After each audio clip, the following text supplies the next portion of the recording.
Hello, everyone, and welcome to week 2 of Written Professional Communication. We are hitting a major milestone loop this week with major assignment 1, so let's look at the dashboard. First, your peer reviews are due Thursday, May 28th by 11:59 p.m. Don't miss this deadline. Your peers are waiting on your feedback to start their revisions. Next, keep up with your weekly readings. So this week, both tracks are reading Chapter 3 in Douglas, and Track B has a couple of extra things. There is the Purdue OWL User-Centered Design webpage. And then in Ashman, Track B should read Part 3, Sections 3.3 and 3.10. Those are both about audience analysis. And then Part 6, Sections 6.4 on heading and 6.5 on lists. The good news, there is no discussion board required this week. I want 100% of your energy focused on polishing your drafts. Your final polished version of Major Assignment 1 is due this coming Sunday night, May 31st at 11:59 p.m. on Canvas. Let's look at how to complete your peer reviews. When you log into Canvas, look at the to-do list on the right side of the homepage. You will see direct links to your assigned peer review portals there. Before you start writing feedback, go to the Module 1 folder and download the peer review worksheets. Crucial step here. Check whether your assigned peer is on Track A or Track B. We have two distinct pathways in this class, so ensure you are using the specific worksheet that matches your peer's track. If you use the wrong form, your feedback won't align with their rubric.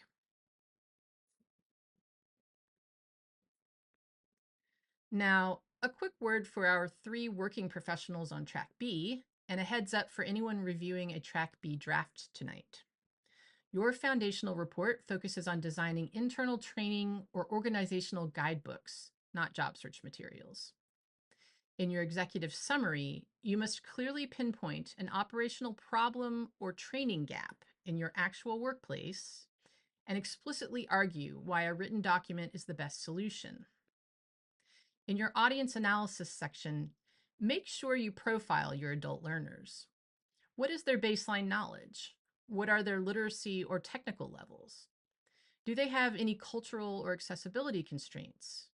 Finally, ensure you define 3 to 5 actionable learning outcomes using measurable active verbs.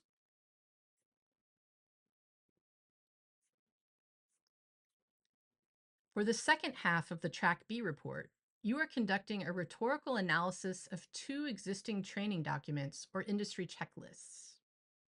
Your goal here is to figure out how to lower the cognitive load for your readers. Evaluate how these models use visual scannability, white space, headings, and plain language.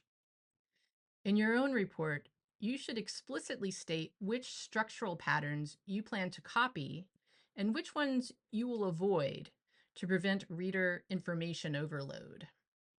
Remember, your entire report must be composed in a highly scannable format, utilizing bold headers and clear bulleted lists. Let's shift focus to Track A, which is the career report and job search portfolio. Your appendix requires a 1-page resume and a 1-page tailored cover letter. When writing your resume bullets, you must move beyond a basic list of duties. Don't just list what you did. Use the CAR formula: challenge, action, and result. For your bullets, ask yourself, what was the specific problem or opportunity? How did you navigate it? And what was the positive outcome? You must include at least one strong CAR point that directly links back to the specific keywords in your target job listing. Let's look at a case study to see how this works in practice. Meet Mark. Mark worked at Jay's Pizzeria last summer, and now he is applying for a highly competitive internship at a mechanical engineering firm. The engineering job posting specifically states they want someone who works well collaboratively, is a strong problem solver, and can work well under pressure. On the surface, flipping pizzas and engineering don't look alike. But Mark realizes he used those exact three traits at the pizzeria. These are transferable skills. To prove this to the recruiter, Mark crafts car points that highlights these traits, and he makes sure to start every single bullet point with a specific dynamic verb.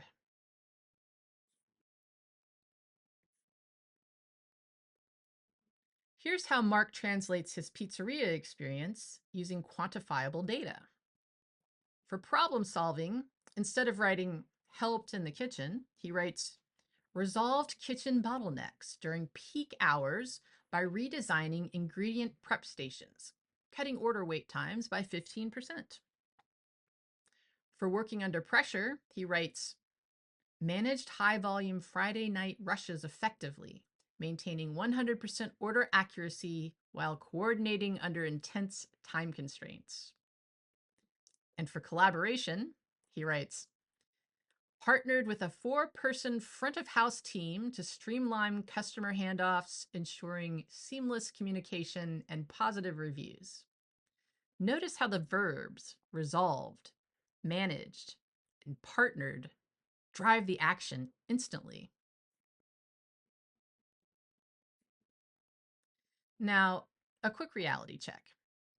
Sometimes it's simply not feasible to create a quantifiable accomplishment point with hard percentages for every single position you've held. Use your best judgment here. Even if you cannot quantify a bullet with data, you can still convey how you made things better at that organization because you were there. Let's look at Jamie.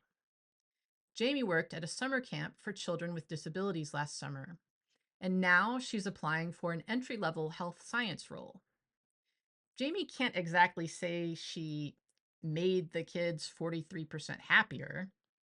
Instead, she emphasizes her qualitative value by writing, cultivated individualized sensory schedules for nonverbal campers, reducing behavioral escalation incidents and ensuring safe, inclusive participation in all camp activities.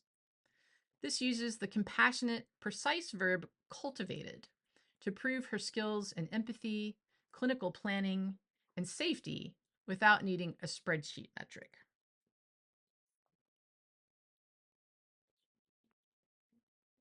Let's move to the cover letter appendix for Track A. Your first paragraph needs to hook the reader instantly. State the exact role you are seeking and how you discovered it, then pivot to connect your background to their workplace culture. Most importantly, you must end your first paragraph with a punchy one-sentence value summary. This acts as the thesis statement for your entire cover letter. For example, Mark might write, by combining my fast-paced operational experience with my structural engineering coursework, I'm prepared to bring immediate value to your design team. This tells the reader exactly why they should keep reading.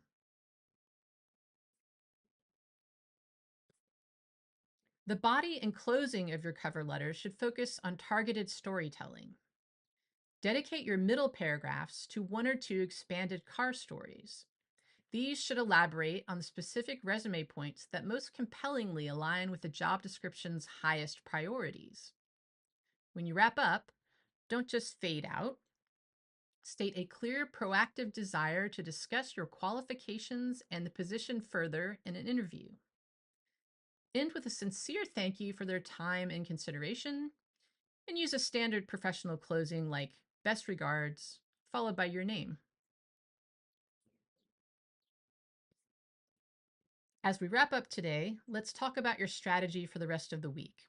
As soon as they're available, carefully read through the peer review worksheets your classmates filled out for you. You can find them by going to Grades in our Canvas site. Look for a little cartoon speech bubble next to your draft of Major Assignment 1 there. When you revise, audit your draft against the specific 100-point rubric for your track in the assignment guidelines. Make sure your assignment is within the 4 to 6 page length requirement and aim for maximum readability using clear, concise language and professional formatting.